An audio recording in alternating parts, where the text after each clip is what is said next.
सभी को नमः संस्कृताय।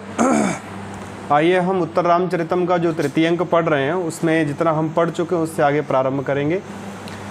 बीच में कुछ दिन हमारा पाठ नहीं हो पाया, उसके अपने कुछ कारण रहे। आप सभी को इस बात की भी बहुत सारी शुभकामनाएं कि उत्तर प्रदेश में जो एडिट जूनियर टीचर का एग्ज़ाम हुआ था उसका रिज़ल्ट आ चुका है। और जिनके पास ये वीडियो पहुँचे कृपया अपना गुणांक लिखें कि क्या गुणांक है। उससे एक सामान्य सा अनुभव हो जाएगा इस बात का कि कहाँ तक मेरिट लिस्ट जा सकती है। ठीक है, देखो मैं तो प्राय करके एक बात कहता हूँ, जो योग्य हो उनका हो। हम योग्य तो हमारा हो, आप योग्य तो आपका हो। जिसका जो योग्य है उसी का हो।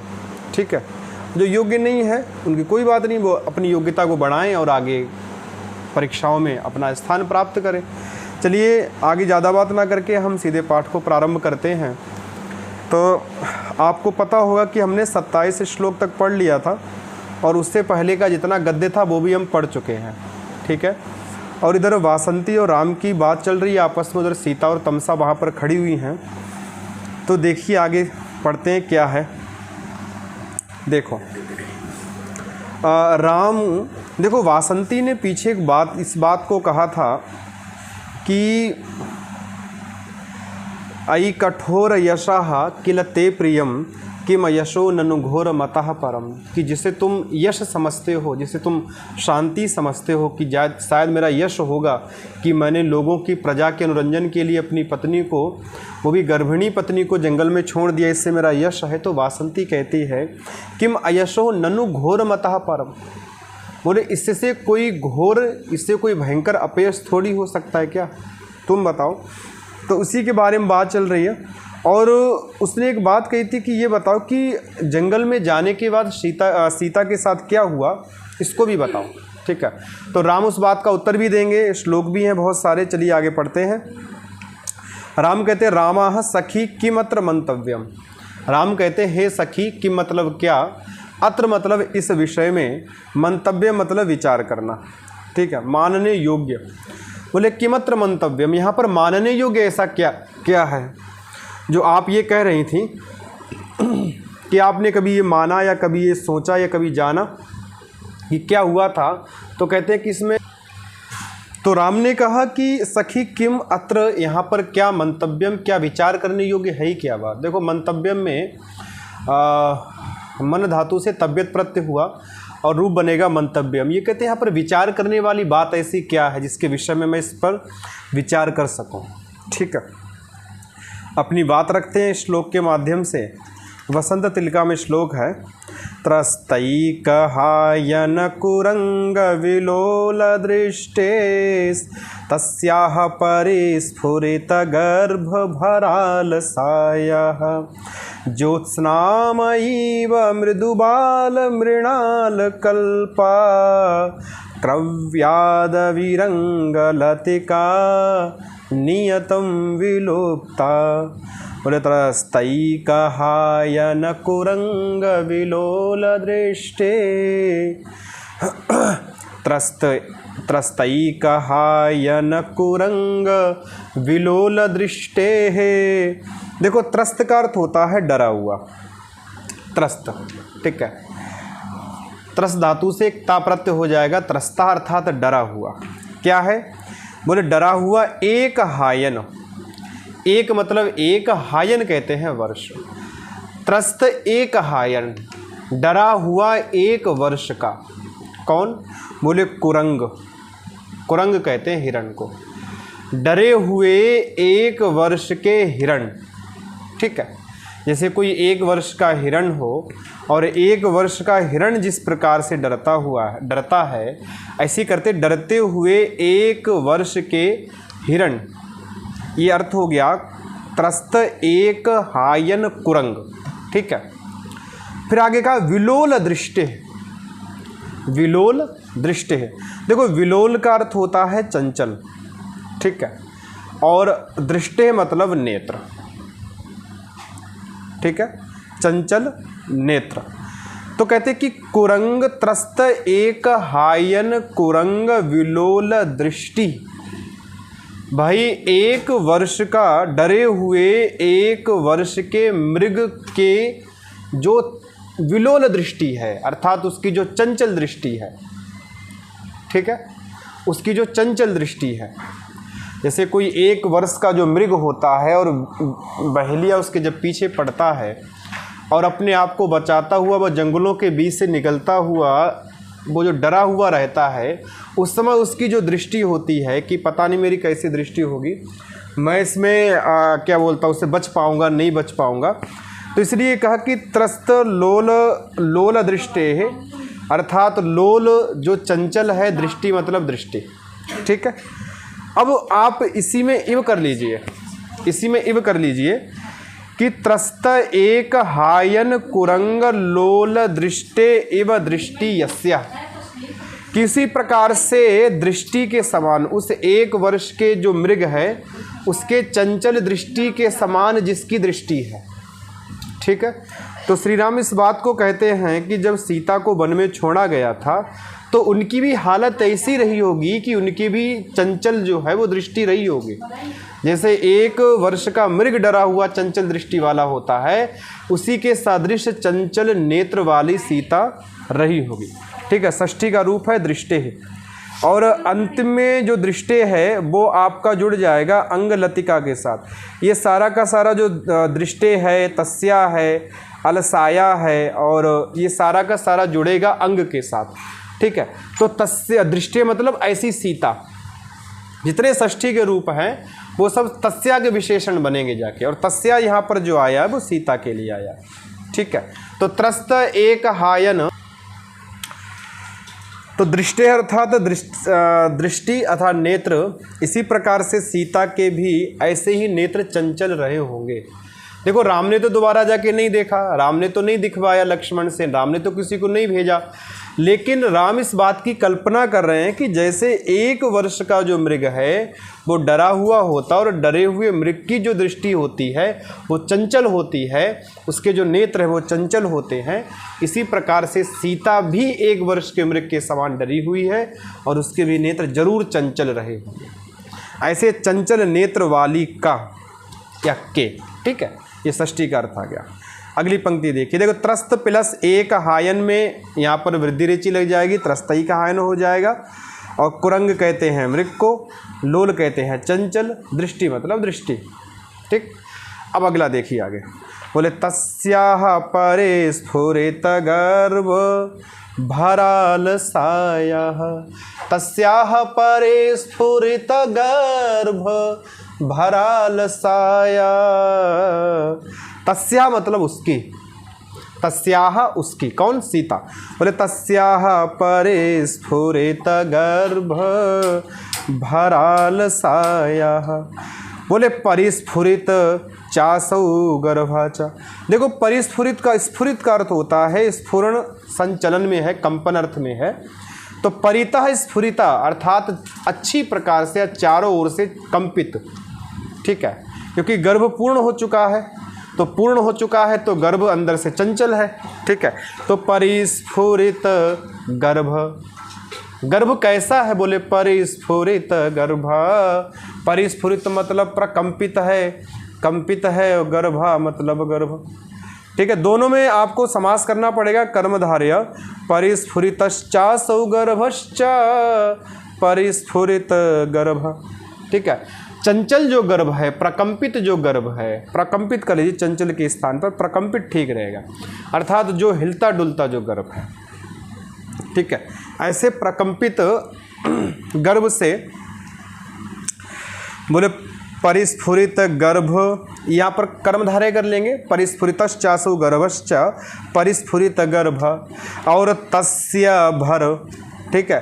तस्य मतलब उसके, भर कहते हैं भार, भाई उस जब गर्भ पूर्ण हो गया तो उसका भार भी तो होगा ना, तो प्रकंपित जो गर्भ है और उसका जो भार है, ठीक है। तस्य भर, उसके भार से, और भरेण अलसा, उस भार के कारण से आलस्य युक्त, प्रकंपित जो गर्भ है उस गर्भ के भार के कारण से अलसा आलस्य युक्त होने वाली, और तस्याह अलसायाह अर्थात जो आलस्य युक्त थी या आलस्य युक्त है। ठीक है, क्यों आलस्य युक्त है? क्योंकि उसका गर्भ जो है वो परिपूर्ण हो गया है, वो प्रकंपित है, इसलिए वो कहते हैं कि आलस्य युक्त रही होगी। ठीक है, ये भी किसका देखो षष्ठी में है, अलसाया, रमा का रमाया, लता का लताया, तमसा का तमसाया, ऐसे ही अलसा का अलसाया। ठीक है, तो परिस्फुरित अर्थात प्रकंपित गर्भ के भार से आलस्य युक्त कौन है? सीता। तो तस्याह का ये विशेषण है परिस्फुरित गर्भ भार अलसाया। ठीक है, तो भर और प्लस अलसा में आप अकाश अवर्णय कर सकते हैं, तो अलसा हो जाएगा, षष्ठी का अलसाया हो जाएगा। ठीक है, तो ये भी तस्या सीता का ही विशेषण बनेगा जाके। ठीक है, तीसरी पंक्ति देखिए, बोले ज्योत्स्नामयी व मृदुबाल मृणाल कल्पा, ज्योत्स्नामयी व मृदुबाल मृणाल कल्पा, क्रव्यादभिरंग लतिका नियतम विलुप्ता। ठीक है, तो ये जो पहले वाले हैं ये षष्ठी के हैं, संबंध काकेकी में जाएगा। अब आ जाइए कि ऐसी सीता का हुआ क्या। ठीक है भाई, ये ऐसे से विशेषण बता दी, उसका फिर हुआ क्या? तो देखिए तीसरी पंक्ति में देखिए, बोले मृदु बाल मृणाल कल्पा, मृदु बाल मृणाल कल्पा। मृदु का अर्थ होता है कोमल। ठीक है, मृदु मतलब कोमल। बाल कहते हैं छोटे को, बाल मतलब या सिर के बाल के लिए नहीं है, मृदु मतलब कोमल और बाल कहते हैं छोटा। ठीक है, इसके बाद मृणाल, मृणाल मतलब घास।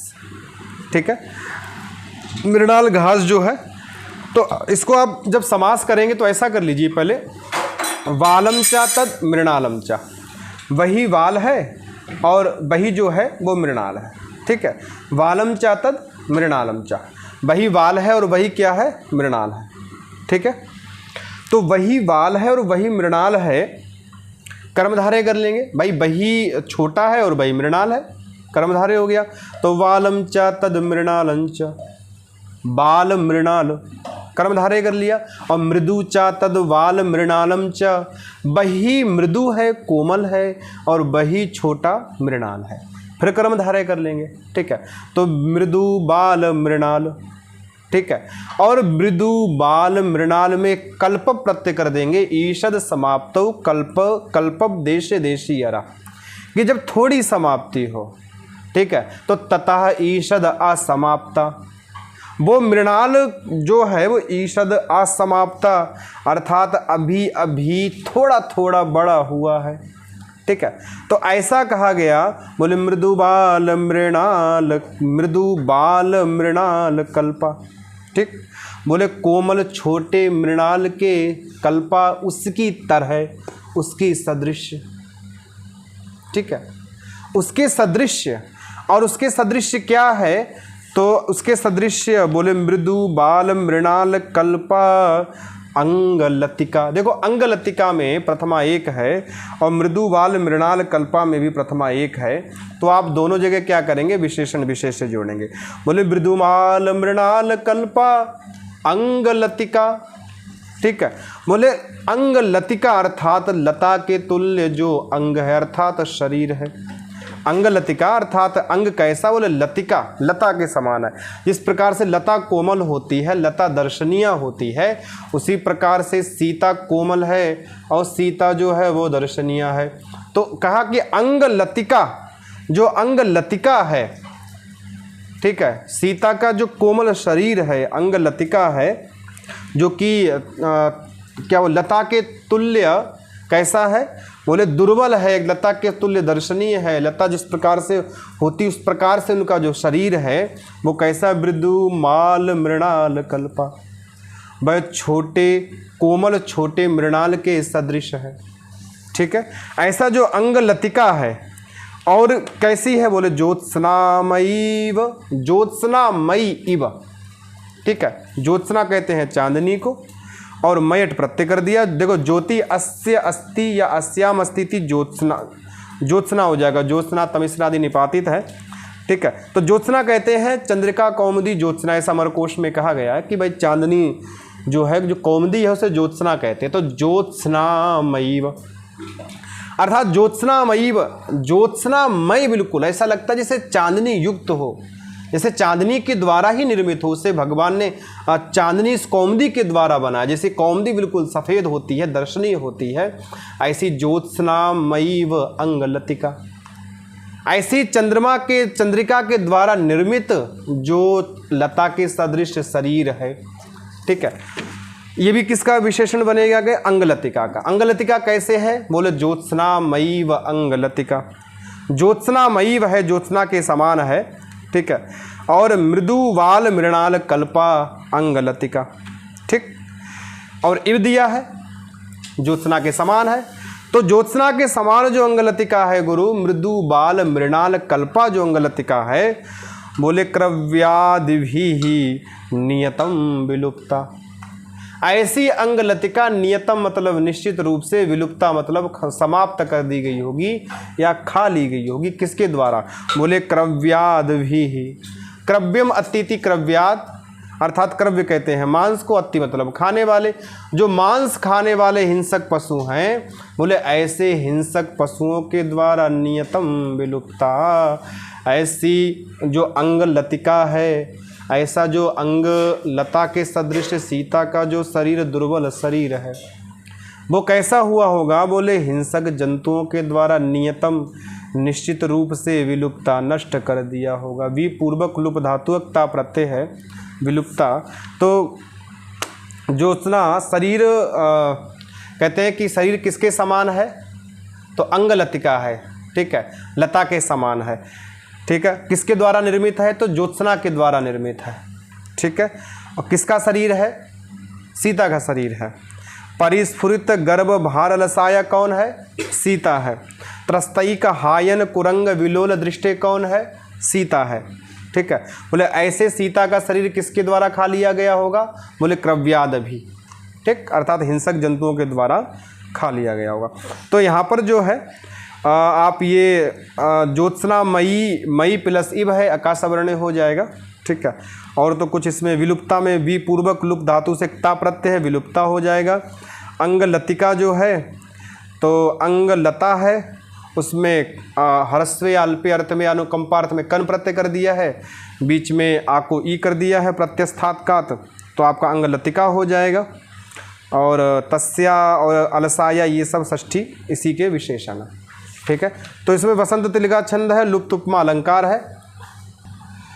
अब देखो, राम ने जब ये कहा कि क्रव्याद भी अंग लतिका नियतम विलुप्ता, अर्थात निश्चित ही वो विलुप्त कर दी गई होगी, तो जब वहाँ पर इन्होंने कहा कि ऐसा निश्चित ही किसी, निश्चित का ना नियतम मतलब निश्चित ही किसी ने खा लिया होगा, तो आपको पता है कि सीता भी आदृश्य रूप से वहाँ पर है, तमसा भी है। तो सीता कहती आर्यपुत्र ध्रिय से, ऐसा ध्रिय से, नहीं आर्यपुत्र ऐसा नहीं हुआ है, ध्रिय से धारण कर रही हूँ मैं, जी रही हूँ मैं, ध्रिय से। देखो 2 बार कहा है, कितनी उत्सुकता होगी इस बात की, या कितने ध्यान से सीता इस बात को सुन रही होंगी कि एकदम जैसे उन्होंने कहा कि शायद निश्चित ही किसी जानवर ने खा लिया होगा, तो सीता करी नहीं आर्यपुत्र ध्रिय से, ऐसा ध्रिय से।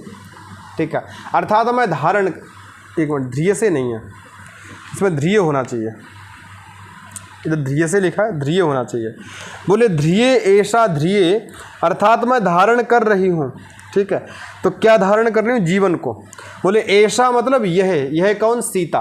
बोले ऐसा सीता ध्रिय, अर्थात ये जो सीता मैं हूँ, ध्रिय अर्थात मैं धारण कर रही हूँ, मैं जी रही हूँ। आज मैं मरी नहीं हूँ, मुझे किसी ने खाया नहीं है, मुझे किसी ने बर्बाद नहीं किया, मैं जी रही हूँ। ठीक है, लेकिन जी रही तो श्री राम थोड़ी देख पा रहे इस बात को।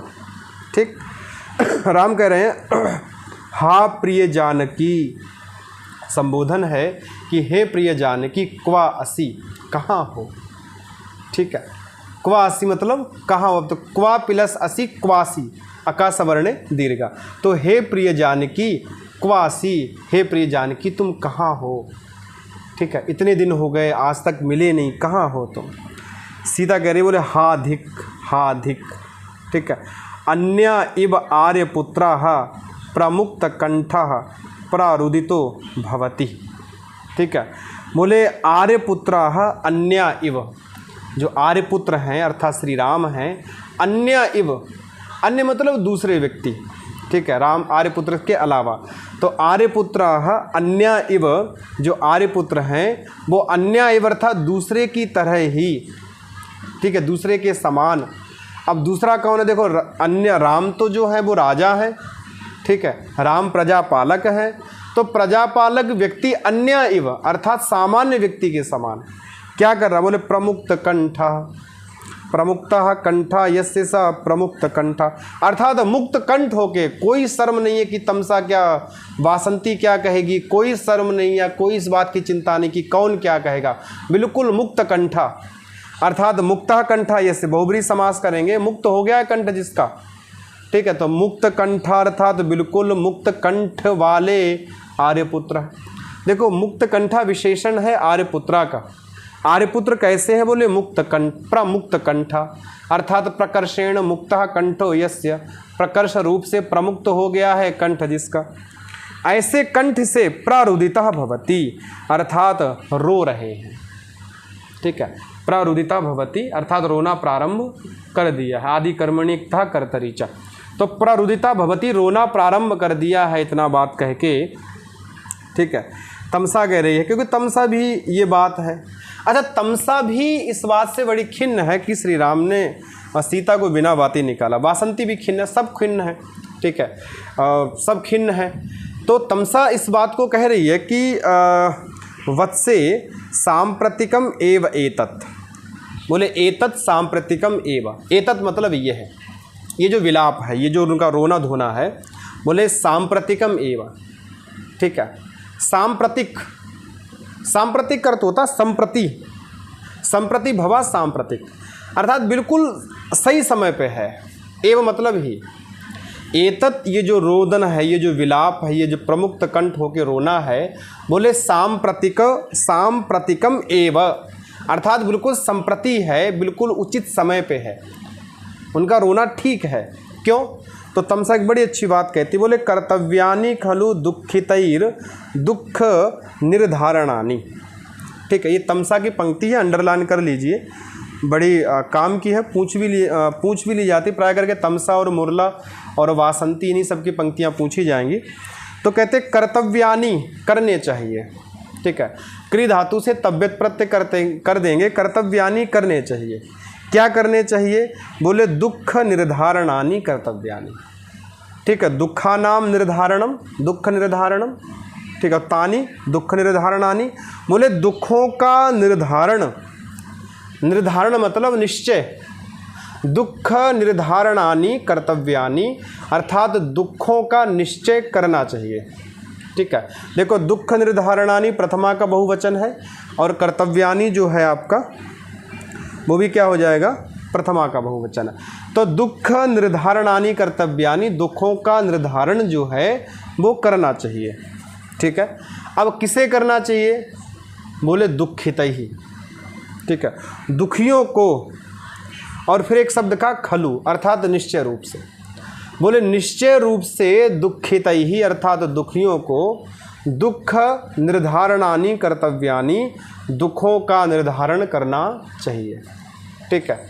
भाई कोई व्यक्ति दुखी है, हम आप दुखी होते हैं, ठीक, पता नहीं कितनों का टीजीटी में पीजीटी में नहीं हुआ, पता नहीं कितनों का सीटेट नहीं हुआ होगा, पता नहीं कितनों का एडिट में नहीं आया होगा, ठीक है। मान लो 2 लाख 2.5 लाख ने परीक्षा दी, 44-42 जारी पास हो रहे हैं, बाकी तो सब बाहर ही है ना, ठीक है, 2 लाख का लगभग, तो पता नहीं कितनों का नहीं होगा। तो अब क्या करते हैं भाई? दुख है, ठीक है। तो तमसा गरी बोले कर्तव्यानि दुखित दुख निर्धारणानि, दुख का निर्धारण करना चाहिए, वरना आपके अंदर वो ऐसी गांठ बन के बैठ जाएगी ना कि आप ज़िंदगी भर रोते रहोगे, ठीक है। कई लोग तो इतने डिप्रेशन में आ जाएंगे, कुछ अलग ही करने लग जाते हैं, कोई पंख की तरफ देखेगा कि पंखे भी लटक जाए, कोई ट्रेन के आगे जाएगा, ठीक है। देखो असफलताएं सबके जीवन में है, कौन व्यक्ति सफल है ये बताओ? आज आप किसी चीज़ में असफल हैं, कल दूसरा व्यक्ति किसी चीज़ में असफल है, ठीक है। ये ज़िंदगी ऐसी थोड़ी कि असफलता की ज़िंदगी भर लगे रहेंगे, ठीक है। सब दिन होत ना एक समान, सभी दिन थोड़ी एक जैसे होते हैं। आज असफलता है तो कल सफलता भी मिलेगी, आज असफलता तो कल सफलता मिलेगी, आज असफलता है तो कल असफलता भी मिलेगी, सब प्रकार के जीवन है, मस्ती से जियो जो है, ठीक है। राजी हैं हम उसी में जिसमें तेरी रजा है, और अपनी तरफ से कोई कमी नहीं रखेंगे, अपनी तरफ से मेहनत में कोई कमी नहीं है। श्री कृष्ण कहते हैं, श्री कृष्ण का एक बड़ा अच्छा संदेश है कि माँ फलेषु कदाचन। समस्या यही आती कि हम फल को पहले देख लेते हैं, हमारे पास फल सबसे आगे आ जाता है कि गुरु ये कर लेंगे तो शायद टीजीटी में हो जाएगा। अरे भैया होगा काहे नहीं, तुम मेहनत तो करो अच्छे से, तुम पढ़ो। तो मैं तो बिल्कुल दावे ठोक के कहता हूँ कि मैं नहीं पढ़ा था पिछली बार, मेरा नहीं हुआ, इसमें कौन सी घबराने की बात है। अगर पिछली साल इतना अच्छे से पढ़ा होता तो बिल्कुल टॉपर होता, टॉप 10 में रहता, लिस्ट में पहला नंबर होता, ठीक, इतने तक कह सकता हूँ। तो जब आप अच्छे से पढ़ोगे तो आप टॉपर रहोगे, आप आगे रहोगे, ठीक है। नहीं पढ़ोगे तो नहीं रहोगे, ठीक है। तो इसलिए दुखितों को दुखों का निर्धारण करना चाहिए, जिससे आपका मन हल्का होता है, ठीक है। मन हल्का होता है, मन प्रसन्न होता है, आपको लगता है कि हाँ चलो ठीक है। और सबसे बड़ी बात, अपने आप पर भरोसा रखना चाहिए कि नहीं इस बार नहीं तो अगली बार से, ठीक। और उसी हिसाब से मेहनत करनी चाहिए। वो क्या ना, हम सरस्वती के मानस पुत्र हैं, मानस पुत्र समझते। मेरे गुरुजी एक बात कहा करते थे जब मैं बीएड करता था, वे कहते थे कि देखो हम सब सरस्वती के मानस पुत्र हैं, हम बस ये परीक्षा से एक दिन पहले आशीर्वाद लेके पास होना चाहते हैं। हमें लगता है कि शायद एक दिन पहले आशीर्वाद मिल जाए और हम पास हो जाएंगे। ऐसा नहीं होता भाई, ठीक है। आपने देखा होगा जो ओलंपिक की या कॉमनवेल्थ गेमों की तैयारी करते हैं बेचारे, रोज़ 3-3, 4-4 घंटे, ठीक है, 3 घंटे सुबह, 3 घंटे शाम को, 4 घंटे सुबह, 4 घंटे शाम को, उसी प्रकार से रहना, उसी प्रकार से खाना, सारी प्रक्रिया वही करते, केवल कितने सेकंड, 1.5, 2 मिनट के खेल के लिए। और वही उनकी ज़िंदगी का निर्धारण कर देता कि 5 साल में आपने क्या किया। तो तैयारी बहुत ज़बरदस्त होनी चाहिए, ठीक है। हम अपनी तरफ से कोई कमी ना रखें। बाकी श्री कृष्ण ने कहा माँ फलेषु कदाचन, ठीक है। जो फल मिले इसके बाद उसमें हमें संतुष्ट रहना चाहिए। नहीं कि हाय दैया हम मर गए, नौकरी नहीं लगी तो पता नहीं जी नहीं पाएंगे। अरे गाय भैंस की कौन सी नौकरी लगी है बताओ, जी रहे हैं ना, ठीक है। गाय भैंस कोई नौकरी लगी यार, ठीक है। तुमने देखा कि गली कुत्ते कोई नौकरी पे जा रहे हो, रोज नहीं जाते यार, ठीक। तो इसमें घबराने वाली क्या बात है, नहीं नौकरी लगी तो ऐसा नहीं कि मर जाओगे, ज़िंदगी खत्म हो। हमारे माँ बाप की नौकरी नहीं थी लेकिन हमें पाल लिया ना, हमें बड़ा कर दिया ना पाल के, ठीक है। तो ऐसा नहीं है, व्यक्ति को अपने आप पे संतुष्ट होना चाहिए, अपने आप पे भरोसा होना चाहिए, सब अच्छा होगा, ठीक है। चलिए आगे करते हैं। दो कर्तव्यानि खलु दुखितैर दुख निर्धारणानि, कि दुखियों के द्वारा दुखों का निर्धारण करना चाहिए। तो तमसा ने एक श्लोक बोला, पुरोत्पीडे तडागस्य परिवाह प्रतिक्रिया शोकक्षोभे च हृदयं प्रलापैरेव धार्यते। पुरोत्पीडे तडागस्य परिवाह प्रतिक्रिया शोकक्षोभे च हृदयं प्रलापैरेव धार्यते, ठीक है। बोले पुरोत्पीडे तडागस्य, तडाग छोड़ दो, सीधे उदाहरण ले लो। पहले गांव में नालियाँ होती थी, बड़ी लड़ाई होती थी पड़ोसी। दुनिया में याद रखना, अगर पड़ोसी आपका सही है गुरु तो ज़िंदगी में स्वर्ग है, और पड़ोसी अगर गड़बड़ मिल गया तो सारा, सबसे बड़ा पाकिस्तान, सबसे बड़ा नरक तुम्हारा पड़ोसी है, ठीक है। भगवान से प्रार्थना और किया करो, प्रभु पड़ोसी ठीक रहे, और हम जिसके पड़ोसी हैं तो हम भी ठीक रहें, ठीक है। ये पड़ोसी ही वो चीज़ है जो आपको मोक्ष दिला सकता। लोग कहते हैं ना मन दिला सकता, मन तो दिलाता पड़ोसी और दिलाता। ये पड़ोसी है जो आपको मोक्ष दिला सकता है, ये पड़ोसी है जो आपको बंधन में डाल सकता है, ये पड़ोसी ही होता है जो आपको ऊंचा ले जा सकता, पड़ोसी होता जो नीचे दिखा सकता है, पड़ोसी सब कुछ कर सकता है, ठीक है। इसलिए पड़ोसी एक बहुत बड़ा शब्द है। तो कहते हैं कि देखा, आपने देखा होगा पहले गांव में बड़ी लड़ाइयाँ होती थी नालियों को लेकर, और विशेषकर पड़ोसी से कि तेरी नाली इधर है, तेरी नाली इधर है। और खेतों में मेढ़ लेके, जो मेढ़ बनी होती है खेतों के बीच में, 2 खेतों के बीच में, उसको लेके। तो आप मान लो नाली में पानी जम जाता, गंदगी जम जाती, तो क्या होता, पानी रुकना प्रारंभ हो जाता है। तो आप क्या करते हो, नाली को साफ कर देते हो, पानी दोबारा प्रारंभ हो जाता, भरना जाना प्रारंभ हो जाता। तो तमसा कहती, बोले पुरोत्पीडे तडागस्य परिवाह प्रतिक्रिया। बोले तडागस्य, तडाग कहते तटाग, अच्छा एक मिनट, तडाग दिया है, तटाग दिया है, इसमें तटाग दिया है, ठीक है। तडाग होना चाहिए, अच्छा तटाक भी बनता है, देखो तडाग बनता है तड आघाते से, तडागादयस्य से निपातन से तडाग बनता है। और तटाक बनता है बोले तटम अकति अगति, ठीक है, अक अग कुटिलायाम गतो, एक धातु है भवादी गण में, तो अकति से बनता है कर्मण्यन होके तटाक, ठीक है। तो तटाक हो गया, तडाग होगा, कुछ भी कह लीजिए, जो भी आपके पास लिखा हो, मेरे में तो तटाक लिखा है लेकिन मैं तडाग ही बोल रहा हूँ। तो पुरोत्पीडे तडागस्य, तडाग बोलने थोड़ा अच्छा रहता है, एक शब्द भी अच्छा लग रहा है। तटाक में एकदम टा आ रहा है, एक ओजपूर्ण प्रतीति हो रही, यहाँ माधुर्य वो चल रहा है आपका, करुण चल रहा है, और रोजपूर्ण शब्द रखेंगे तो कैसे बात बनेगी। पुरोत्पीडे तडागस्य परिवाह प्रतिक्रिया, बोले तडागस्य या तटाकस्य, जो तालाब है, ठीक है, बोले तालाब का पुरोत्पीडे, पूर कहते हैं प्रवाह को और उत्पीड कहते हैं अधिकता को, ठीक है। भाई तालाब का जब प्रवाह में अधिकता आ जाती है, तालाब भरना प्रारंभ हो जाता है। आपने देखा होगा आपके गांव में पहले तालाब हुआ करते थे, ठीक है, जहाँ पूरे गांव का पानी उस नालियों में जाता था। मुझे तो इतना याद है कि उसमें फिर बाद में आसपास के खेत वाले क्या करते थे, वो अपना वो लगा के इंजन आदि पानी का, और वही पानी खेतों में डाल दिया, ठीक, एक पंथ दो काज। तो तडागस्य अर्थात तालाब के पुरोत्पीडे, पूर कहते हैं प्रवाह को, और पीड कहते हैं अधिकता को, अर्थात पुरोत्पीडे सप्तमी है, अर्थात अधिक हो जाने पर, प्रवाहों के अधिक हो जाने पर, तालाब के प्रवाहों के अधिक हो जाने पर।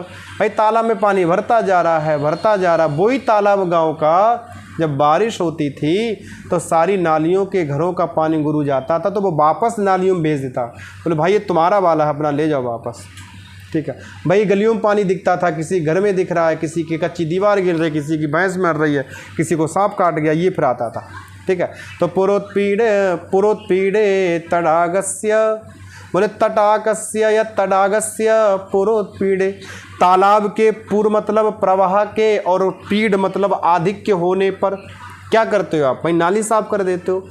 तो भभूति कहते बोले परिवाह प्रतिक्रिया, परिवाह बोले परिवहन कर देना, प्रतिक्रिया है, प्रतिकार है। देखो परिवाह कहते हैं वैसे नाली को, ठीक है, परिपूर्वक वह धातु से आपका प्रत्यय होगा और कर्ण कारक में होगा, ठीक है। परिवाह अर्थात कर्ण कारक में होता, तो परिवहंती ए भी, अर्थात परिवहंती बह जाते हैं, परिता वहंती अच्छी प्रकार से बह जाते, ए भी मतलब जिनके द्वारा, तो कर्ण कारक में प्रत्यय हो रहा, ठीक है।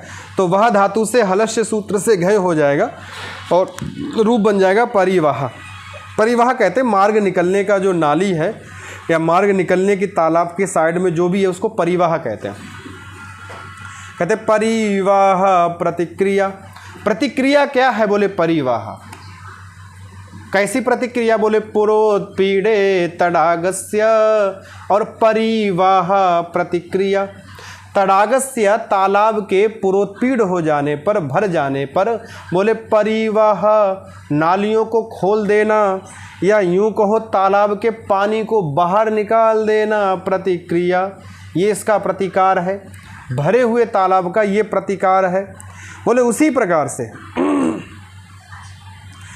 शोक क्षोभे च हृदयम, बोले हृदयम च, और हृदय, हृदय भी, शोक क्षोभे, शोक मतलब शोक और क्षोभ मतलब क्षुभित, खिन्न, बोले शोकेन क्षोभा, शोक क्षोभा, तृतीया तत्पुरुष समास, और तस्मिन शोक क्षोभे, अर्थात जब शोक के द्वारा क्षुब्ध हो जाए, जब शोक के द्वारा खिन्न हो जाए, ठीक है, शोक के द्वारा खिन्न हो जाए, कौन, हृदय।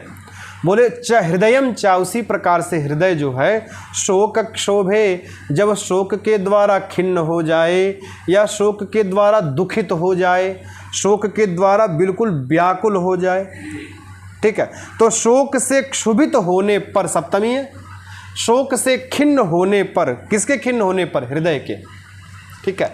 जब हृदयम शोक क्षोभे, हृदय भी शोक से खिन्न हो जाए, तब बोले क्या करना चाहिए, बोले प्रलापई, पानी बाहर निकाल दो, सीधी सी बात है। जब आपका हृदय खिन्न हो जाए, आपका मन लगे गुरु आज बड़ा रोने का मन कर रहा है, आज तो पड़ा कमरे बंद करके कोने में बैठ के आराम से, आज तो बैठ के रोएंगे।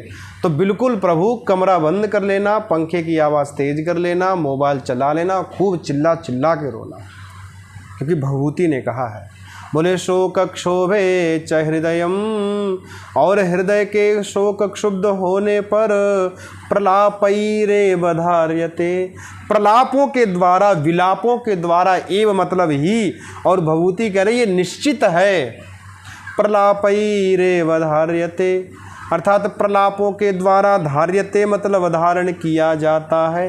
क्या धारण किया जाता है? जीवन धारण किया जाता है, हृदय धारण किया जाता है।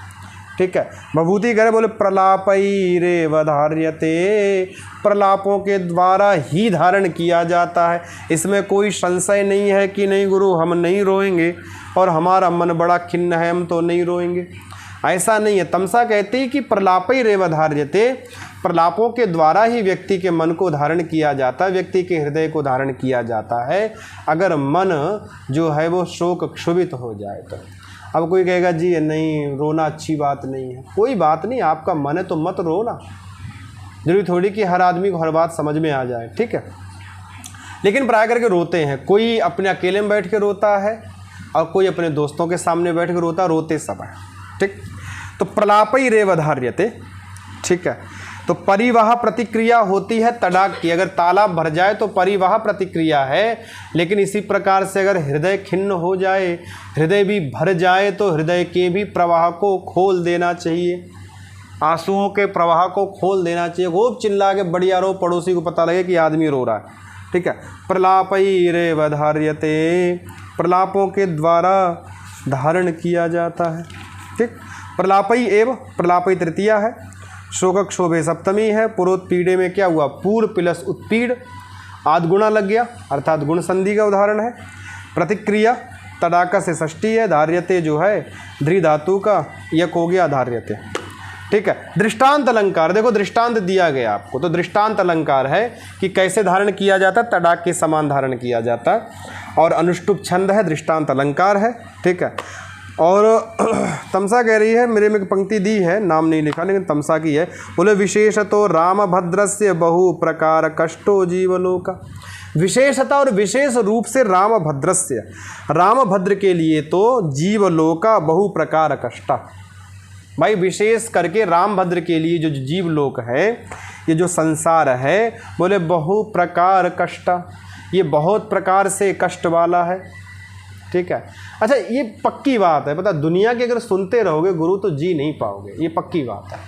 ठीक है, आज पाठ तो हम चला ही रहे हैं, पढ़ तो हम रही हैं। ठीक है, तो दुनिया की सुनोगे तो जी नहीं पाओगे। देखो सुनो अपने आप की, अपने घर वालों की, घर वाले कभी आपको गलत राय नहीं देंगे, माता पिता गलत राय नहीं देंगे। सुनो अपने गुरु की, कभी गलत राय नहीं देगा आपको। ठीक है, तो सुनो उनकी जो आपको बिल्कुल सही राय दे सके, और दुनिया की सुनोगे तो जी नहीं पाओगे, कभी नहीं जी सकते। ठीक है, तो इसलिए दुनिया की सुननी बंद कर दो। श्री राम ने दुनिया की सुनी थी, इसलिए देखो इतना कष्ट हुआ। ठीक है, बस एक बात याद रखो कि अपने सुनो सबकी, लेकिन जब सुनने के बाद ऐसे झाड़ दिया करो, बोले लो भाई अपना पकड़ो, हम तो अपने हिसाब से देखेंगे। हाँ, विशेष बात हो, अच्छी बात हो तो सबकी सुनो भाई, काम की बात हो, राष्ट्र उन्नति की बात हो, समाज की उन्नति की बात हो, अपने परीक्षा की बात हो, तो सबकी सुनो। ठीक है, इसलिए तमसा कह रहे हैं, बोले विशेष तो रामभद्र से, विशेष रूप से रामभद्र के लिए जीवलोक, ये जो जीवलोक है, ये जो संसार है, बहु प्रकार कष्टा, बहुत प्रकार से कष्ट देने वाला है। भाई रामभद्र के लिए बहुत प्रकार से कष्ट देने वाला है। भवभूति कहते हैं प्रारंभ में, इसी में प्रथम अंक में एक बड़ी अच्छी बात कहते हैं। ठीक है, मुझे श्लोक हल्का हल्का याद आ रहा है, एक बार देख लेता हूँ मैं। बहुत अच्छा श्लोक दिया उन्होंने। ठीक है, और उसमें ऐसा है, हाँ बोले दिव्यापि ही वैदेह्या सापवादो यतो जनः, दिव्या अपि हि वैदेह्या सापवादो यतो जनः, रक्षो गृह स्थितिर्मूलम् अग्निशुद्धौ निश्चय। भवभूति ने सबको डांटते हुए बस एक बड़ी अच्छी बात कही है, बोले रक्षो गृह स्थिति मूलम। ठीक है, बोले रक्षो गृह स्थिति मूलम, अर्थात राक्षस के घर में, या यूँ कहो राक्षस के घर मतलब गृह मतलब घर में स्थिति का निवास, और मूलम मतलब निंदा का कारण। अब भाई सीता की या राम की निंदा क्यों हुई? क्योंकि सीता जो थी वो वहाँ 1 वर्ष लगभग रही थी रावण के यहाँ, ठीक है। तो रावण के यहाँ 1 वर्ष रही, तो भभूति कहते हैं कि रक्षो गृह स्थिति मूलम, भाई निंदा का कारण है राक्षस के घर में निवास। लेकिन दूसरी बात भी तो हुई थी सीता के आने के बाद, जो अग्नि परीक्षा हुई थी, जैसा मिलता है। बोले अग्निशुद्धौ त्वनिश्चय, उनसे पूछो जी अग्नि परीक्षा हुई तो थी, उससे प्रमाणित तो हो गया था सीता परिशुद्ध है। तो कहते जी पता नहीं जी हुई थी नहीं हुई थी, इतनी दूर हुई थी, गंगा के वहाँ समुद्र किनारे की थी, हमें क्या पता हुई थी नहीं हुई थी। अब जब तुम्हें पता नहीं हुई थी नहीं हुई थी, तुम्हें ये कैसे पता है कि राक्षस के घर में रही थी? ठीक है। तो भभूति ने बड़ा तगड़ा लताड़ा है गुरु। बोले अग्नि शुद्धौ त्वनिश्चया, अग्नि की शुद्धि में तो अनिश्चितता दिखाते हैं, लेकिन रक्षो गृह स्थिति मूलम, निंदा खूब करते कि राक्षस के घर में रही तो ऐसी हैं ऐसी हैं। ठीक है। तो जैसे तुम निंदा करते हो कि राक्षस के घर में रही तो ये कारण निंदा का है, तो वैसे अग्नि की शुद्धि से या अग्नि के द्वारा शुद्ध हैं इस विषय में ये भी तो प्रमाणिक मानो, इसमें भी तो निश्चय मानो। तो सीधी बात है, दुनिया जीने ना देगी आपको। जीना है तो बिल्कुल ठोक के रहो, अपने दम पे जियो। ठीक है। चलिए एक अगला श्लोक कर लेते हैं, वरना अपनी बातें ऐसी होती रहेंगी आज। ठीक है। श्लोक है शिखरणी में, और तमसा ने ही श्लोक कहा है, मेरे में लिखा नहीं, तमसा का ही प्रकरण तमसा ने ही कहा है, बाकी कुछ और हो तो मुझे बता दीजिए।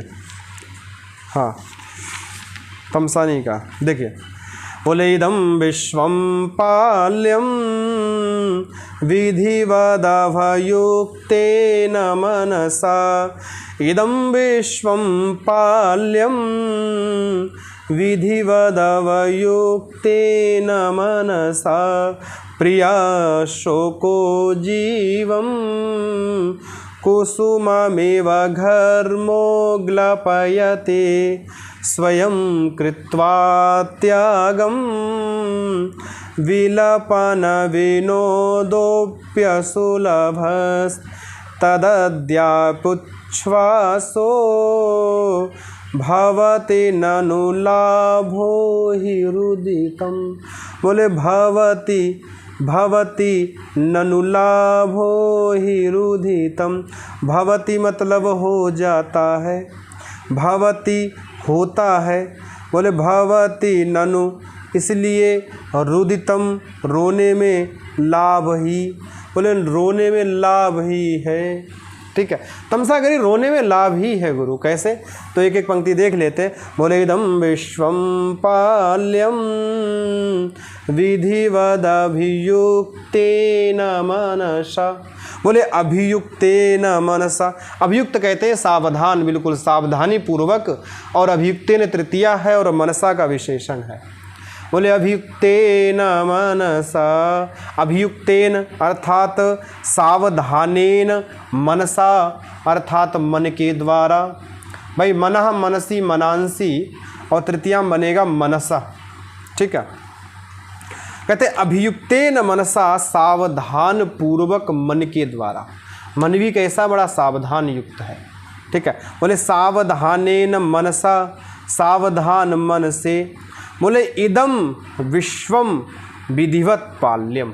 इदम मतलब यह है, विश्वम मतलब ये जो प्रजा है, विधिवत मतलब विधि पूर्वक, पाल्यम मतलब पालन करने योग्य है या मेरा कर्तव्य है, पालन कर्तव्य है। भाई राम ने एक बात शुरू में कही थी प्रथम अंक में, जहाँ पर ये बात पता लगी थी गड़बड़ होने वाला है, कि प्रजा के अनुरंजन के लिए अगर मुझे सीता को भी छोड़ना पड़े तो मुझे कष्ट नहीं होगा। तो तमसा तो कह रही इस बात को कि तुम ही तो वो बीड़ा उठाए घूम रहे थे गुरु। बोले इदं विश्वं पाल्यं विधिवदभियुक्तेन मनसा।